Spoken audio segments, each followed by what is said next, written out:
I'm John Oliver. Just time for a quick recap of the week, and we begin in Brazil, the country with the second most valuable Amazon on Earth. Brazil is facing numerous problems right now, from the Zika virus to a struggling economy, and this week it was plunged into political turmoil. Hundreds of thousands of Brazilians are taking to the streets all across the country, calling for the impeachment of their president, Dilma Rousseff. People here are saying they're tired of being lied to, and they're particularly tired of this very deep economic recession that the country is in. Yes, the protesters want to forcibly remove their president, and as Brazilians know well, you don't want to remove something slowly and methodically, you want to do it quickly all at once. The Brazilian legislature is moving to impeach President Rousseff, although they may not be in a great position to judge, given that 60% of them face criminal charges of some kind, ranging from electoral fraud to homicide. And think about that. The Brazilian legislature potentially contains 40% fewer criminals per capita than the Brazilian prison system. But Rousseff's latest trouble concerns her predecessor, Lula da Silva, and his connection to the ongoing investigation into bribes and kickbacks at Petrobras, Brazil's state-run oil company. And incidentally, is there ever a state-run oil company that is not corrupt? The only two words that are more inherently suspicious than state-run are oil company.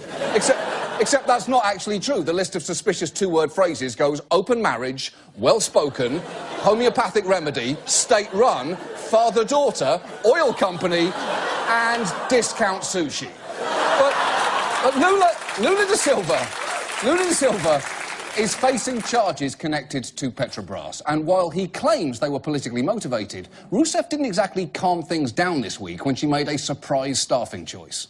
Former President Lula is now going to be serving as chief of staff for Dilma Rousseff, the current president. If he is in the cabinet, he is protected from prosecution by anyone except the highest court in Brazil. Wow, he virtually has immunity. That does not look good. And it says something about what some protesters think of Lula, that they already had a giant inflatable effigy on hand the second the move was announced.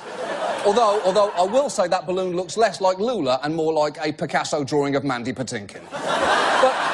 But this was just the beginning of a bewilderingly dramatic few days there. First, a Brazilian judge nullified the appointment, then a judge from a higher court nullified that nullification, and then things got crazy. As soon as President Rousseff got an injunction overturned against Lula being appointed to her cabinet, at least 20 other judges across the country filed their own injunctions to block him from taking the post.